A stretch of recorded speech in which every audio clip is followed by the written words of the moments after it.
Assalamualaikum warahmatullahi wabarakatuh. Selamat pagi dan salam sejahtera bagi kita semua. Yang terhormat Dewan Juri, pihak oposisi, serta hadirin yang saya banggakan. Pada kesempatan ini saya Anissa Fadila sebagai pembicara ketiga dari tim Pro dengan tegas menyatakan mendukung mosi Dewan ini akan melarang penggunaan media sosial bagi pelajar di bawah usia 18 tahun. Hadirin yang saya hormati, kita hidup di zaman di mana media sosial bukan lagi sekadar alat komunikasi, melainkan sudah menjadi bagian dari gaya hidup. Hampir setiap pelajar memiliki akses ke media sosial, bahkan sejak usia yang sangat muda. Namun pertanyaannya adalah, apakah pelajar benar-benar siap menghadapi dunia media sosial yang begitu bebas tanpa batas? Tim Pro dengan tegas menjawab, belum. Kami berdiri dengan keyakinan bahwa pelajar di usia 18 tahun perlu dilindungi dari dampak negatif media sosial melalui sebuah kebijakan yang tegas, yaitu pelanggaran. Argumen 1, dampak serius terhadap kesehatan mental. Hadirin sekalian, media sosial menciptakan realitas semu dunia yang terlihat sempurna tetapi sebenarnya penuh tekanan. Pelajar setiap hari melihat foto yang sudah diedit, kehidupan yang terlihat mewah, pencapaian orang lain yang tampak luar biasa. Tanpa disadari, mereka mulai membandingkan diri mereka dengan hal-hal tersebut. Akibatnya, muncul rasa tidak percaya diri, perasaan tidak cukup baik, kecemasan sosial, bahkan depresi. Yang lebih memprihatinkan, semua ini di usia muda yang masih sangat-sangat muda. Usia di mana mereka seharusnya membangun jati diri, bukan justru meragukan diri sendiri. Hadirin yang saya hormati, jika sebuah hal terbukti merusak kesehatan mental generasi muda, apakah kita akan tetap membiarkannya? Argumen kedua, menurunkan fokus dan prestasi belajar. Sebagai pelajar, tanggung jawab utama adalah belajar. Namun realitanya media sosial telah menjadi gangguan terbesar dalam proses belajar. Fitur-fitur seperti video pendek tanpa henti, notifikasi yang terus muncul, konten hiburan yang menarik, membuat pelajar sulit untuk lepas. Yang awalnya hanya ingin membuka sebentar, akhirnya menjadi berjam-jam. Waktu belajar berkurang, tugas terbengkalai, dan konsentrasi menurun. Hadirin sekalian, ini bukan hanya soal kebiasaan buruk, tetapi soal masa depan. Karena ketika pelajar kehilangan fokus, maka prestasi menurun, peluang masa depan ikut terancam. Larangan ini bertujuan untuk mengembalikan prioritas pelajar pada hal yang benar.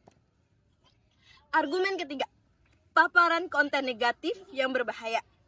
Media sosial adalah ruang yang sangat luas dan tidak sepenuhnya aman. Di dalamnya terdapat bagaimana konten yang tidak layak untuk pelajar, seperti cyberbullying, ujaran kebencian, konten kekerasan, gaya hidup yang menyimpang. Pelajar seringkali belum memiliki kemampuan untuk menyaring informasi tersebut, maka cenderung meniru, percaya, dan terpengaruh tanpa memahami dampaknya. Hadirin yang saya hormati, membiarkan pelajar bebas di media sosial tanpa batas sama saja seperti membiarkan mereka berjalan di tempat berbahaya tanpa pengawasan. Argumen yang keempat, ketidakmatangan emosi dan psikologis. Usia di bawah 18 tahun adalah masa pencarian jati diri. Pada fase ini, pelajar mudah usia di bawah 18 tahun adalah masa pencarian jati diri. Pada fase ini, pelajar masih labil secara emosi, mudah terpengaruh, belum mampu berpikir panjang. Media sosial seringkali mendorong mereka untuk mencari validasi dari orang-orang lain, mengikuti tren tanpa berpikir, bahkan melakukan hal beresiko demi popularitas. Tanpa kesiapan mental yang cukup, media sosial bukan menjadi alat yang bermanfaat, tetapi menjadi ancaman yang nyata. Hadirin yang saya hormati, selain keempat argumen yang telah saya sampaikan, tim Pro juga ingin menambahkan satu sudut pandang yang tidak kalah penting, yaitu dampak media sosial terhadap interaksi sosial di dunia nyata. Argumen kelima, melemahkan interaksi sosial nyata. Di usia pelajar, seharusnya mereka aktif, berkomunikasi secara langsung, membangun pertemanan nyata, belajar empati, dan kerjasama. Namun, yang terjadi saat ini justru sebaliknya. Banyak pelajar yang lebih nyaman berbicara melalui layar, lebih aktif di dunia maya daripada dunia nyata, bahkan kesulitan berinteraksi secara langsung. Hadirin sekalian, Kemampuan bersosialisasi adalah keterampilan penting dalam hidup kita. Jika sejak muda pelajar sudah terbiasa bersembunyi di balik layar, berkomunikasi tanpa tatap muka, maka mereka akan kesulitan menghadapi dunia nyata di masa depan. Larangan ini bertujuan agar pelajar kembali berinteraksi secara langsung, membangun hubungan yang sehat, dan mengembangkan keterampilan sosial yang sesungguhnya. Argumen 6, mendorong perilaku konsumtif dan tidak sehat. Hadirin yang saya hormati, media sosial juga menjadi sarana yang sangat kuat dalam memengaruhi gaya hidup pelajar. Melalui konten-konten yang mereka lihat setiap hari, pelajar terdorong untuk membeli barang yang sebenarnya tidak dibutuhkan, mengikuti tren tanpa mempertimbangkan kemampuan, mengejar gaya hidup yang tidak sesuai dengan mereka. Hal ini menimbulkan sifat boros, tekanan sosial untuk ikut-ikutan, bahkan rasa minder jika tidak bisa mengikutinya. Padahal usia pelajar adalah masa untuk belajar hidup sederhana, memahami nilai dan prioritas, bukan justru terjebak dalam budaya konsumtif. Argumen ketujuh, minimnya pengawasan yang efektif. Pihak oposisi mungkin akan mengatakan bahwa penggunaan media sosial bisa diawasi oleh orang tua. Namun pada kenyataannya, tidak semua orang tua memiliki waktu, tidak semua orang tua paham teknologi, dan tidak semua aktivitas di media sosial bisa dipantau. Media sosial bersifat sangat luas dan cepat.